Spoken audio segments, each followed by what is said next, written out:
खासकर अगर हम अपने सीकरी कस्बे की बात करें तो इस कस्बे के साथ तो जो है कि दुश्मनी निकाली जाए। पूरे भरतपुर जिले का सबसे फास्टेस्ट ग्रोइंग कस्बा था सीकरी, जो इन 1.5 सालों के अंदर आके अब उल्टी राह में। आज के बच्चों को पढ़ाई लिखाई चिकित्सा की बात आएगी तो एक भी फेल हो जाता है, और जहां लूट दलाली और अपराध की बात आएगी तो 4-4 इंजन चल रहे हैं, क्योंकि उनके चहेतों ने वो जमीन कब्जा कर रखी है।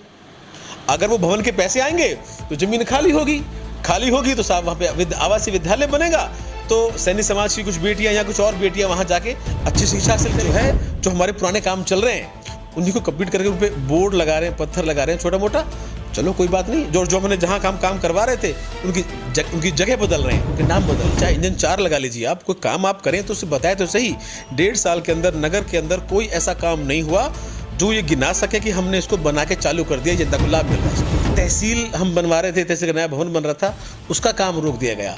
कोर्ट बननी थी, उसका काम रोक दिया गया। तो सरकार यहाँ काम रोकने का काम, आज साल का 1 करोड़ रुपए का ठेका है सफाई का, और फिर भी नगर पालिका का जो भवन है उसके सामने सफाई नहीं हुई।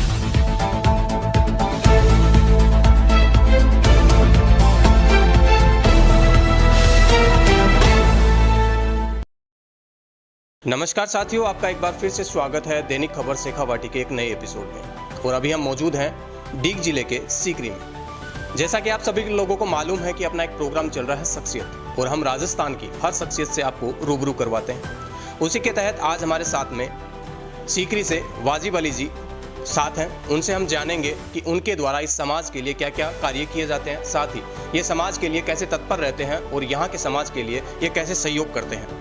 पूरी इनसे जानकारी लेंगे। साथ ही ये एक राजनीतिक पार्टी से बिलोंग करते हैं और राजनीति से जुड़े हुए हैं, तो आज की राजनीति और पहले की राजनीति में भी इनके बारे में चर्चा करेंगे। नमस्कार जी। शुक्रिया सचिन जी, और आपकी खबर शेखावाटी के सारे व्यूअर्स को मेरा नमस्कार।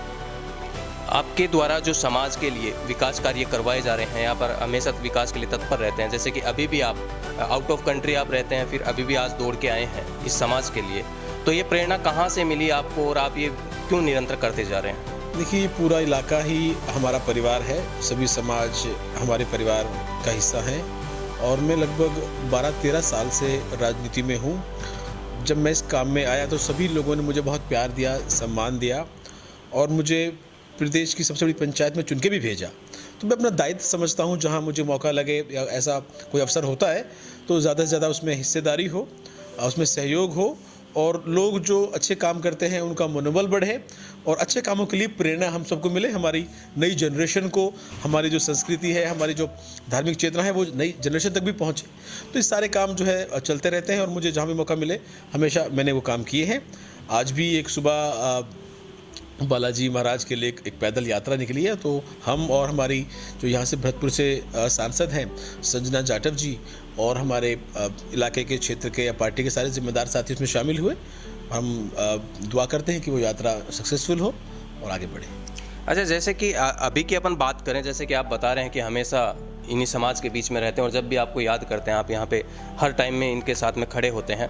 अगर अपन बात करें पहले के टाइम की, जैसे कि हमने सीकरी घूम के देखा है, आपके सीकरी शहर में घूमे हैं, तो यहाँ की सफाई व्यवस्थाओं के बारे में अगर बात करें तो यहाँ की सफाई व्यवस्थाएं थोड़ी चौपट नज़र आती हैं। जगह जगह कूड़े के ढेर हैं, बड़ा नाला बना हुआ है तो वो भी पूरे गंदे पानी से सड़ रहा है। तो ये ऐसी व्यवस्थाएँ आपको सीकरी में देख के क्या लगता है? देखिए, पिछले जो कार्यकाल था पहला, उसमें आदरणीय मुख्यमंत्री गहलोत साहब के नेतृत्व के अंदर कांग्रेस सरकार ने इस कस्बे को बहुत आगे बढ़ाया, बहुत काम हुए। ये जो नाला सारा बन रहा है, इस पूरे नाले की सफाई हुई, उसकी दीवारें हुई, और इसको आगे तक बढ़ाया गया।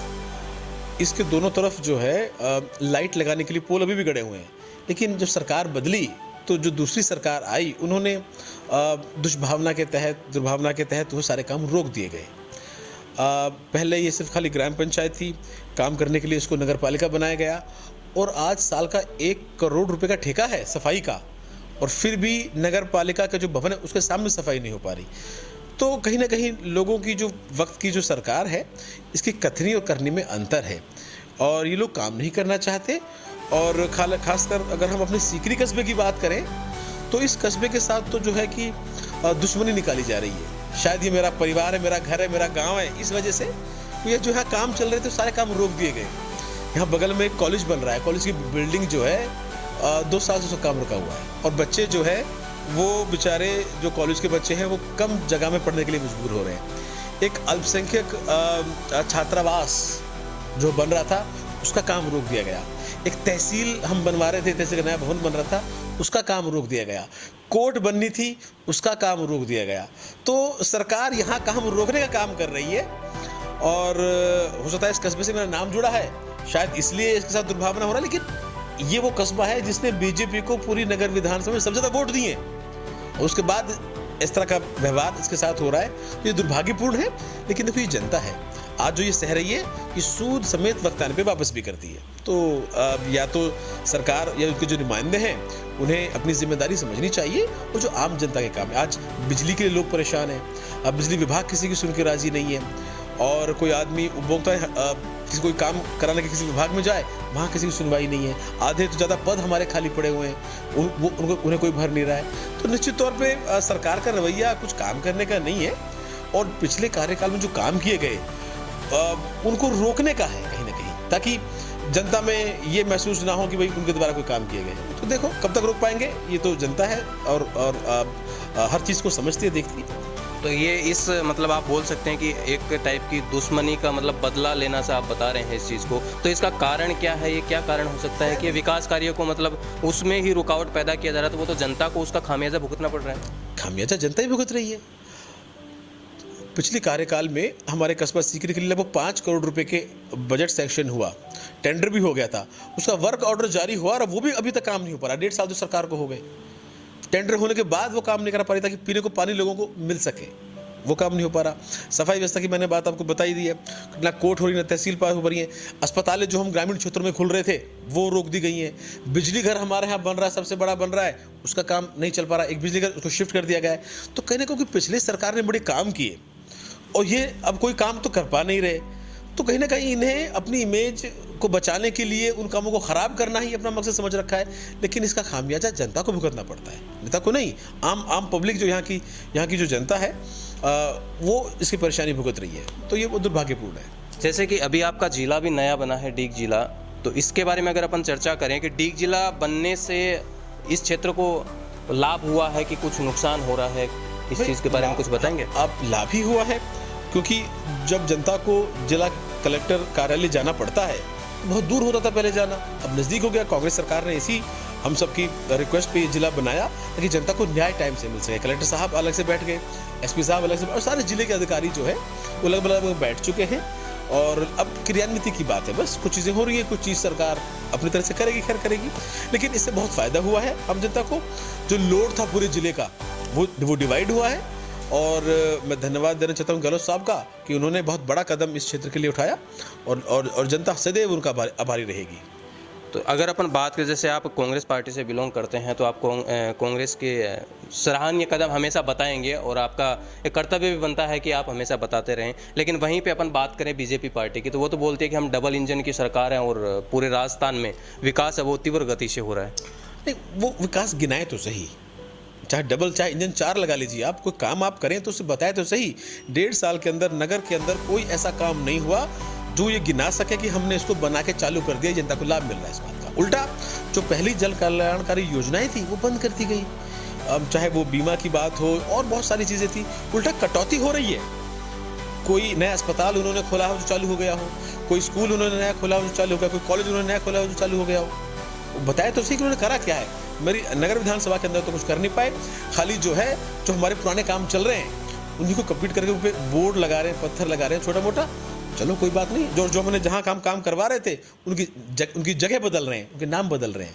अभी खो के अंदर धरना चल रहा है, मैं आपसे निवेदन करूँगा वहाँ जाइए सचिन जी, वहाँ पे जो है सरकार ने कॉलेज सेक्शन किया। खो एक कस्बा है, हमने उसको उप तहसील बनवाया, वहाँ पे थाना भी है और एक ठीक ठाक कस्बा है, बाजार है। अब उसको खो से हटा के 6-7 किलोमीटर दूर एक गांव में उसको शिफ्ट किया जा रहा है कॉलेज को। आप दूसरा खोल दीजिए ना, कोई दिक्कत थोड़ी है, लेकिन कस्बे में जो कॉलेज होना चाहिए वो कस्बे के लिए। लोग 2 महीने से 1.5 महीने धरने बैठे हैं वहाँ पे, कोई सुनवाई नहीं हो रही है। तो कहीं ना कहीं सरकार जो है कहने के लिए तो भाषण बहुत अच्छे कर रही है, लेकिन धरातल पे आप जनता से आप जाके बात करिए, आपको सच्चाई सामने आ जाएगी। तो जैसे अभी आप बता रहे हैं कि कुछ जो सरकारी विद्यालय हैं उनको एक जगह से दूसरी जगह शिफ्ट किया जा रहा है, बड़े कस्बे से गांव की तरफ जा रहे हैं। वैसे ही जैसे आप बता रहे हैं कि बोर्ड पट्टी लगाई जा रही है, लेकिन अभी 2-4 दिन पहले ही शायद 17 सड़कों का भी शिलान्यास हुआ है यहाँ पे बेडम जी के द्वारा किया गया है, गृह राज्य मंत्री के द्वारा। तो सड़कों का तो विकास कार्य हो रहा है। देखिए, अब अभी शिलान्यास हुआ है, हम तो अच्छी बात है, मैं स्वागत करता हूँ इस बात का। देखो, जो काम होगा जनता के लिए होगा, उसको स्वागत योग्य है, वो टाइम पे पूरी हो पाए, बस हम ये उम्मीद करते हैं। क्योंकि अब तो 1.5 साल में तो शिलान्यास हुआ है, अब वो पूरे हो जाए वक्त पे, हम उसका स्वागत करेंगे, इसमें कोई दो राय नहीं है। लेकिन अब बेडम साहब अपने गांव में इस अस्पताल नहीं खुलवा पाए। उन्होंने जो पिछली कांग्रेस सरकार ने एक अस्पताल चालू किया, उसको अस्पताल वहाँ से बंद किया और तब जाके अपने गांव में खोला। तो अब आप उसको क्या कहेंगे? आप कहीं अस्पताल बंद, कहीं आपने पहले कभी अस्पताल बंद होते देखे क्या? अगर आप में क्षमता है तो आप अपने गांव में खोलिए। किसी गांव का किसी और जगह जो अस्पताल चल रहा है उसको क्यों बंद करेंगे आप? तो इससे साफ जाहिर होता है कि आपकी मंशा क्या है। नगर के अंदर जो है उप जिला अस्पताल का काम चालू था, 10-15 बीघा के अंदर बड़ा, जिले का सबसे बड़ा अस्पताल बन रहा था ऑलमोस्ट। उसको वहां से हटा के गांव के अंदर जो छोटा अस्पताल है उसको वहां से बड़ा करवा रहे हैं। वहां पे एक स्कूल था, सिटी स्कूल को बंद कर दिया गया है ना। तो जो काम होने वाले हैं वो ना करके चीजें जगह बदलने का काम कर रहे हैं। ठेकरी के अंदर बिजली घर बनना था, उसको एक और गांव में शिफ्ट कर दिया गया है। एक अस्पताल था डायना के पास में, उसको वहां से एक और जगह शिफ्ट कर दिया गया है, वहां से गांव से बंद करके। तो कहीं ना कहीं ये खुद नया काम कुछ करा नहीं पा रहे, उस चीज़ों को बदल रहे हैं बस। और शिक्षा की ही बात अगर हम करें, आज मुद्दा शिक्षा का चल रहा है प्रदेश के अंदर। 7-8 बच्चों की मौत हो गई जो है जर्जर भवन से, सब बड़ा खेद व्यक्त करते हैं। हमने यहाँ जो है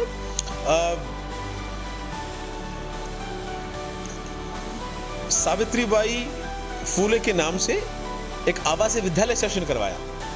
उसके लिए 20 बीघा जमीन अलॉट कराई मलाड़ी के अंदर। 1.5 साल से हो गया, उसके भवन के पैसे नहीं आने दे रहे। वो इसलिए नहीं आने दे रहे क्योंकि उनके चहेतों ने वो जमीन कब्जा कर रखी है। अगर वो भवन के पैसे आएंगे तो जमीन खाली होगी तो साहब वहाँ पे आवासीय विद्यालय बनेगा, तो सैनी समाज की कुछ बेटियां या कुछ और बेटियां वहाँ जाके अच्छी शिक्षा हासिल करेंगी। लेकिन वो नहीं हो सकता। एक एग्रीकल्चर कॉलेज, सीकरी का एग्रीकल्चर कॉलेज जो है, उसके लिए डाबक में 100 बीघा जमीन अलॉटेड है, पर 1.5 साल से उसका बजट रोक रखा है क्योंकि उनके चहेतों ने, कुछ लोगों ने जो है वो जमीनें कब्जा कर रखी है। तो मतलब सीधा से ये कह सकते हैं कि राजनीति के लिए शिक्षा को गर्त में डाला जा रहा है। अब देखिए ना, 1.5 साल से आप पैसे वो कॉलेज क्यों नहीं बनने दे रहे? 1.5 साल से ये जो है सावित्रीबाई फूले आवासीय विद्यालय क्यों नहीं बन रहा? ऐसी क्या कमी है सरकार के पास? आप तो अपना को मंत्री बताते हैं, मुख्यमंत्री बताते हैं, सब चीज़ की कोई कमी नहीं है, विकास हो रहा है, डबल इंजन है। इसके लिए तो एक इंजन ही काफ़ी है, 2 की जरूरत भी नहीं है। लेकिन वो एक ही नहीं चल पा रहा।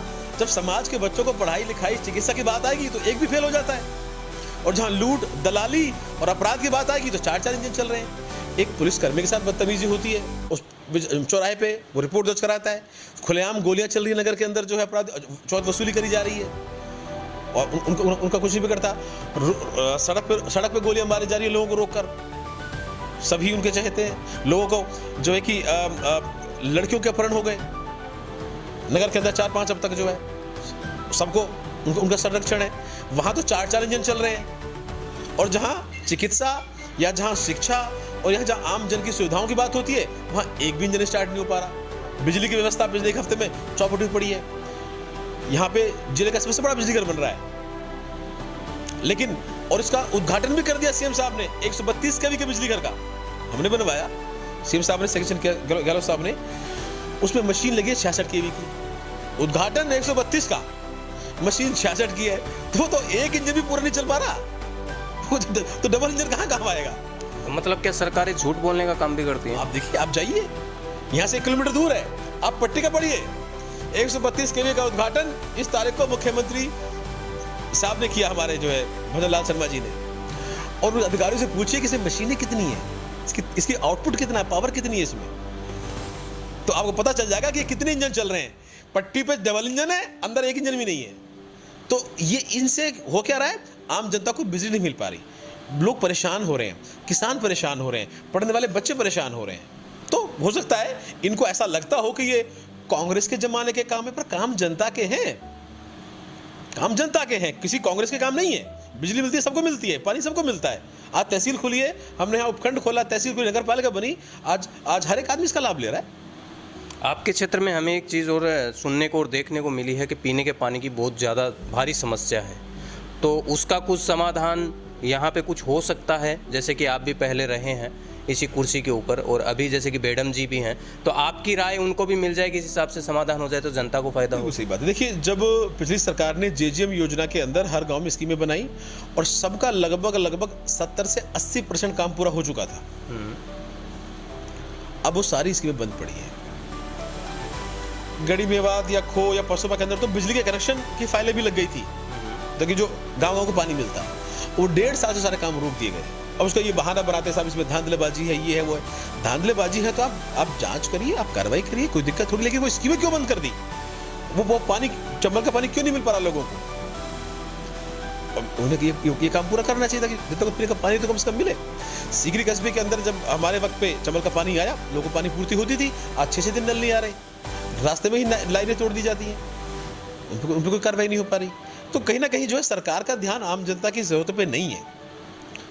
सरकार चाहती है कि जो है अब जनता को ऐसे उल्टे सीधे मुद्दों में भटका के रखे कि जनता अपने मूलभूत जो सुविधाएं हैं, जो ज़रूरत है, उन पर चर्चा ना करे। इनका ये उद्देश्य है।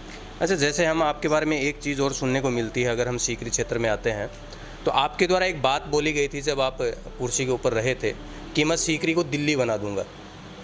तो उसके बारे में आपका क्या विचार है? कैसे आप दिल्ली बना सकेंगे सीकरी को? सीकरी की हालत तो आज तो बद से बदतर है। देखिए, वो मैंने तो हालांकि ऐसा कोई डायरेक्ट ऐसा कोई जवाब नहीं दिया, पर हर आदमी चाहता है कि उसका कस्बा और सारे कस्बे आगे बढ़े। सीकरी पहले सिर्फ एक ग्राम पंचायत थी, ये नगर पालिका बनी, ये तहसील बनी, यहाँ उपखंड कार्यालय खुला, यहाँ एसीजीएम कोर्ट खुला, यहाँ एक भी महाविद्यालय नहीं था। आज 3 महाविद्यालय सीकरी में संचालित है। अल्पसंख्यक का जो छात्रावास बनना था, मैंने स्वयं ने अपनी 2 बीघा जमीन दान दी, जो करोड़ रुपए की है। आप कितने नेता पाएंगे जो अपनी जमीन देते हैं दान जनता के कामों के लिए? तो और आज जो है, और सीकरी, अब आप पता करिएगा बाहर जाके व्यापारियों से, पूरे भरतपुर जिले का सबसे फास्टेस्ट ग्रोइंग कस्बा था सीकरी, जो 1.5 सालों के अंदर आके अब उल्टी राह पे चल चुका है। तो निश्चित तौर पे काम हुए, ऐसा नहीं है, लेकिन किसी भी चीज को बदलाव के लिए एक रेगुलर अप्रोच चाहिए होती है विकास की, है ना। 2, 4, 5 साल को की, 2 साल तो कोविड भी था, बड़ा मुश्किल था। तो और काम खाली सीकरी में नहीं हुआ, जनुथर को तहसील बनाया गया, वहां एक थाना खुला बकायदा। जालूकी हमारा एक और कस्बा है, उसको तहसील बनाया गया, वहां थाना खुला गया। और इस इलाके के अंदर जो है कि खो हमारा तहसील बना, जनुथर तहसील बना, खो को तहसील बनाया गया। नगर के अंदर एडीजे कोर्ट खुलवाया गया। उप जिला अस्पताल, जो पूरे सबसे बड़ा अस्पताल होना था, वो हमने नगर के अंदर खोला। सिविल कोर्ट नगर के अंदर हमने खोला। तो काम चारों पूरे इलाके के अंदर ऐसे जो काम हुए, और लगभग 50 के लगभग स्कूल अपग्रेड हुए, जो अब तक के इतिहास में सबसे ज्यादा स्कूल अपग्रेड हुए थे। नगर के अंदर महापुरुषों के लिए पहली बार पूरी विधानसभा में ज्योतिबा फुले या सावित्रीबाई फुले की प्रतिमा लगी, पहली बार। नगर के अंदर भी लगी, सीकरी के अंदर भी लगी। नगर में हमने एक पार्क के लिए जमीन अलॉट कराई, बाद में उसमें इस सरकार ने प्रतिमा लगाई है, हम उसको स्वागत करते हैं, अच्छी बात है। तो चाहे सीकरी के अंदर एक बहुत बड़ा जिले का सबसे अच्छा अंबेडकर पार्क बना, तो काम तो बहुत हुए। 4 बिजली घर बने, अस्पतालें खुली, काम सभी इलाके में हुआ। लेकिन फिर भी क्योंकि ये इलाका अब से पहले बिल्कुल भी ध्यान नहीं दिया गया था, तो और कोई ये जो बड़े बड़े काम हैं, ये एक दिन के नहीं होते। सैंक्शन होती है, पोस्ट क्रिएट होती है, संचालित होती है, फिर भवन के निर्माण के लिए पैसे आते हैं, तब जाके कहीं चल पाता है। 2, 4, 5 चीज़ों में लगते हैं। तो आधे सारी चीज़ें पाइपलाइन में आधी से हो चुकी हैं, सारी संचालित हैं। और लेकिन अब 1.5 साल से जो रवैया रहा है सरकार का, वो सिर्फ कामों को रोकने का, और कोई नया काम इन्होंने किया नहीं है। सबसे बड़ा इंडस्ट्रियल एरिया हमारे यहाँ खुल रहा पूरे भरतपुर का, बासपुरजा में, उसको रोक दिया गया। तो ये दिल्ली मुंबई एक्सप्रेस वे है, इस पर इंटरचेंज हमने सैंक्शन कराया। दिल्ली मुंबई एक्सप्रेस वे पे इंटरचेंज सैंक्शन हुआ, उसका काम रोक दिया गया। तो ये काम रोकने के बाद इनको क्या लाभ मिल रहा है, कोई बताएगा? तो निश्चित तौर पे दिल्ली, जाहिर सी बात है, कोई एक शहर दूसरे से नहीं बन सकता, पर हम कोशिश तो कर सकते हैं कि वो सुविधाएं यहाँ पर आएँ, कॉलेज खुले, अस्पताल खुले, यहाँ इंडस्ट्रियल एरिया लगे, यहाँ पे रिकॉग्निशन एरिया हमने सैंक्शन कराया इलाके के लिए। तो निश्चित तौर पर हमने कदम तो उठाए, अब वो कदम जो है वापस खींच लिए गए, उल्टे वो कदमों के निशान मिटाने की कोशिश करी जा रही है। जैसे अपन बात करें सीकरी के या फिर नगर विधानसभा क्षेत्र के विकास की, तो आप बता रहे हैं कि काफ़ी विकास कार्य ऐसे हैं जो आपके द्वारा करवाए गए लेकिन उनके ऊपर नामकरण दूसरा हो गया। करते अपन ये रहे। बोल सकते हैं। मैं कोई खूब पट्टी लगाए कोई बात नहीं। सीकरी के अंदर आईएन ऑफिस बिजली का हमने खुलवाया, उन्होंने पट्टी लगाई, बहुत कोई बात नहीं। नगर के अंदर इसका एक्शन ऑफिस हमने खुलवाया, बिजली का एक्शन ऑफिस हमने खुलवाया, उन्होंने अपनी पट्टी लगा के आके फोटो खिंचा रहे हैं, बहुत अच्छी बात है, स्वागत है उनका। नगर में पूरे भरतपुर की सबसे शानदार नगर पालिका भवन है, लिफ्ट लगी हुई उसके अंदर, सबसे शानदार। और अब वो उसका उद्घाटन तो हमने किया था खैर, पर पता नहीं अब वो पत्थर हटा के और पत्थर लगा दिया गया है। नगर उपजल अस्पताल बन रहा है, टेंडर कहीं और का है, बना के करीब करोड़ रुपए की मिट्टी खोद गई, जिसका कोई हिसाब नहीं है। अभी अखबार में खबर छपी थी, मिट्टी चुर गई नगर की। तो साहब ये देखो, लोग सब जान रहे हैं, सब समझ रहे हैं। आज कस्बों के अंदर जो है व्यापारी परेशान है, क्योंकि जो सरकारी जो सिस्टम है वो किसी की सुन के राजी नहीं है, अराजकता फैल रही है। लोग जो है चौराहे पे शाम को उगाई करना चालू कर देते हैं। अच्छा, एक चीज़ और जानना था हमें, जैसे कि किसी भी क्षेत्र के विकास के लिए जनता का सहयोग भी बहुत ज़्यादा ज़रूरी होता है, या फिर जनता का जो प्रयास है वो भी ज़रूरी होता है। तो यहाँ पे जैसे आप बता रहे हैं कि विकास कार्य की जो गति है वो तो बिल्कुल ही रुकी पड़ी है या धीमी है, तो उसके लिए यहाँ की जनता कुछ प्रयास कर रही है खुद से, जैसे कि बहुत से शहरों में या फिर क्षेत्रों में आंदोलन भी किए जाते हैं, जैसे कांग्रेस पार्टी आगे होकर अगुवाई करके आंदोलन करवाती है, तो ऐसे कुछ प्रयास किए गए हैं? देखिए, ये बहुत पिछड़ा इलाका है। साक्षरता दर यहाँ पूरे राजस्थान से 50% है, तो यहाँ की जनता बहुत ज़्यादा जागरूक ऐसी नहीं है, इसमें कोई दो राय नहीं है कहने में। फिर भी वक्त वक्त पे चाहे वो कांग्रेस कार्यकर्ता हैं, चाहे प्रेस के माध्यम से या ज्ञापन के माध्यम से, हमारे पार्टी के लोगों ने भी हमेशा हर 2 महीने में सरकार को ज्ञापन दिए जाते हैं, चेताया जाता है, लेकिन बहुत ज़्यादा सफलता नहीं मिल पाई, क्योंकि आज की राजनीति जो है उसका स्तर बहुत ख़राब हो गया। अब जनता की सुविधाओं की राजनीति नहीं है, अब नेताओं की और उनके कार्यकर्ताओं की मनमर्जी की राजनीति चल रही है। सरकारी प्रशासन को जो है दुरुपयोग किया जाता है, जिसे मर्जी चाहे आप पुलिस में पकड़वा दीजिए, जिसे मर्जी चाहे आप केस लगवा दीजिए। बिजली विभाग जाके जो है अभी कुछ दिन पहले की घटना है, एक गरीब मजदूर है जो मंडी में लेबर का काम करता है, उसके सारे बिल पेड हैं, उसका मीटर उखाड़ के ले गए, और हम सब जांच कर, इन्होंने जांच नहीं करनी थी। जब खंबे से वायर मीटर तक आ रहा है और मीटर से घर के अंदर जा रहा है, तो घर के अंदर वो चाहे उसका कुछ भी करे, आप कौन होते हैं जांच करने वाले? फिर घर में लेडीज़ है, घर में कोई आदमी नहीं था, दोपहर के अंदर लेडीज़ों ने मना किया जाने से लिए। तो ऐसी क्या चीज़ इन्वेस्टिगेट कर, जब आपका मीटर तक का आपने चेक कर लिया, उस वक्त बच्चा क्या चेक करने के लिए? तो वो बहाना बना के खाली बस प्रताड़ित करने के लिए और लोगों से उगाई करी जा रही है। आधे ज़्यादा फैक्ट्री वालों के अवैध करने से चल रहे हैं, यहाँ के जो अय्यन जयन है सब उनसे उगाई करते हैं, और जानबूझ के गरीब आदमियों को, और खासतौर में जो जाति विशेष के लोगों को, जो कांग्रेस से संपर्क रखते हैं, चाहे वो कोई जाति के हो, जो कांग्रेस से संपर्क रखते हैं, उनके यहाँ भर के क्या विचार भर दो उनकी, उनके मीटर उखाड़ दो। तो मतलब इस सरकारी मशीनरी का जो दुरुपयोग जिस तरीके से किया जा रहा है वो बहुत दुर्भाग्यपूर्ण है, बहुत दुर्भाग्यपूर्ण है। अच्छा, जब भी अब अगर अपन अभी की बात करें तो अभी एक मुद्दा चल रहा है संविधान बचाओ, जैसे कि आपके कांग्रेस से ही जो राहुल गांधी जी हैं उनके द्वारा एक मुद्दा चलाया जा रहा है संविधान बचाओ, लेकिन बीजेपी वहीं पे बोलती है कि संविधान को हमने कौन सा मार डाला। इस संविधान की हत्या रोज हो रही है। ये जो बिना मुकदमे के आप किसी को अरेस्ट कर ले रहे हैं, ये संविधान की हत्या है। ये बिना किसी तरीके के आप जो है नकली वीसीआर किसी के भर दे रहे हैं, ये संविधान की हत्या है। आप किसी के घर जाके बिना संविधान का बुलडोजर चला दो, ये संविधान की हत्या है। तो निश्चित तौर पे जो जनता का हक है उसको ना देके, जो सुविधाएं हैं उन्हें रोक के उसके बीच में करोड़ की मिट्टी आपने बेच दी नियम के विरुद्ध, ये संविधान की तो हत्या है।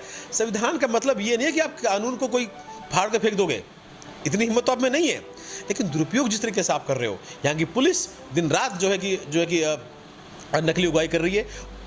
ऑनलाइन ठगी के नाम पे लोगों को अलग अलग जगह से पकड़ा जाता है और कहा जाता है कि यहाँ ये लोग पकड़ा गए, 5 आदमी ठगी करके दिखाए गए, और 80% क्या 99% FIRs में कोई विक्टिम नहीं है। अगर ठगी किसी के साथ हुई है तो बताए ना किसी साथ ठगी हुई है, कोई विक्टिम नहीं है। एक अभियान चला के एक जाति को बदनाम करने के लिए इस तरीके के प्रोपेगेंडा चलाए जा रहे हैं, और तो ये संविधान का दुरुपयोग ही तो है। तो ये इसी संविधान को बचाना है जहाँ सबका हक हो। आज चाहे वो दलित हैं, चाहे वो पिछड़े हैं, चाहे वो OBC है, इन लोग की हिस्सेदारी क्यों नहीं आ पा रही सिस्टम के अंदर? क्योंकि आप जब इनको सुविधाओं से वंचित रखोगे तो कैसे आएंगे? आप जब यहाँ कॉलेज नहीं बनने दोगे, यहाँ अस्पताल नहीं खुलने दोगे, यहाँ आवासीय विद्यालय नहीं बनने दोगे, तो हमें वंचित रखा जा रहा है जो हमारी ज़रूरतें हैं। ये संविधान की हत्या है। तो बहुत सारी चीज़ें हैं चीज़ पे, और देश में नेता राहुल गांधी जी बड़े प्रखर रूप से इस बात को लेके चल रहे हैं कि संविधान की रक्षा करना हम सबका कर्तव्य है, क्योंकि हम इसी से हम लोग बंधे हुए हैं। यही हमें सबको बराबरी देगा, इसी ने हक दिया है हम सबको एक साथ बैठने का, जीने का, बात करने का, खाने का, पीने का। और ये मूल भावना जो है, ये इसकी रक्षा करनी बहुत ज़रूरी है। अच्छा, जैसे हम लोकल क्षेत्र में घूमते हैं या फिर बीजेपी के नेताओं से बातचीत करते हैं, तो हमें एक चीज़ देखने को मिलती है कि बोले जब कांग्रेस के पास कोई मुद्दा नहीं था तब देश जोड़ो यात्रा चलाई थी तो देश जुड़ा नहीं था, और अभी अगर कोई दूसरा मुद्दा नहीं मिला तो अभी चला दिया संविधान बचाओ। तो क्या इससे कुछ फ़ायदा हो रहा है? देखिए, यात्राएं सेम टाइम पे कोई बात कर दें या कोई उससे कुछ कल ही कुछ रिजल्ट मिल जाए इसलिए नहीं होती है। यात्राओं का एक मकसद होता है कि जनता तक आवाज़ पहुंचाना। भारत जोड़ो राहुल गांधी जी ने यात्रा निकाली, हजारों लोग रोड पर आए। वो क्यों आए? वो इसीलिए तो आए कि वो उन्हें सुनना चाहते थे, उनकी जो मेहनत वो देखना चाहते थे, और लोग जुड़े। उन्हें जोड़ने की बात तो करी कम से कम, तोड़ने की बात कौन करता है आज कौन 80-20 की बात करता है? आज कौन शमशान और कब्रिस्तान की बात करता है? बताइए। तो देश को जोड़ने की जरूरत है। जो नफरतें चल रही हैं, अब इनके वो हैं आरएसएस के अध्यक्ष मोहन भागवत जी, उनका कल बयान आता कि साहब मिल के रहना चाहिए, नई नफरत नहीं करनी चाहिए। अब क्यों बयान दे रहे हैं अगर जरूरत नहीं है इस बात की? जरूरत तो है, इसका मतलब कहीं ना कहीं दुष्भावना पैदा हुई है। और सरकार जब इस तरह का काम करेगी तो भाई निश्चित तौर पर कौन सरकार है, कौन लोग बयान देते हैं, हम सब समझते हैं। तो वो एक अच्छी पहल थी। पूरे देश के अंदर राहुल गांधी जी ने यात्रा निकाली, लोगों से मिले, जनता के दर्द को समझा और सरकार तक पहुंचाया।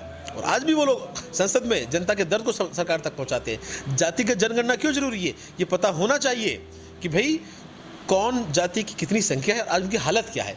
अगर आप आदमी गिन लेंगे तो नुकसान किसको है? सरकार पहले तो बहुत मना कर रही थी बीजेपी, फिर राजी क्यों हुई? कल ही वो चीज़ खराब थी, आज अच्छी कैसे हो गई? तो देखो, ये जो कांग्रेस पार्टी जो मुद्दे जो कुछ इनको लेकर चल रही है, वो सब जनता के हित के मुद्दे हैं। और चाहे इलेक्शन हारे या जीते, होता है इसका चाहे इलेक्शन में फायदा नुकसान उसको फर्क नहीं पड़ता, पर जनता के मुद्दे और संविधान की मूल भावना, ये कांग्रेस पार्टी की विचारधारा रही है और यही चलती रहेगी।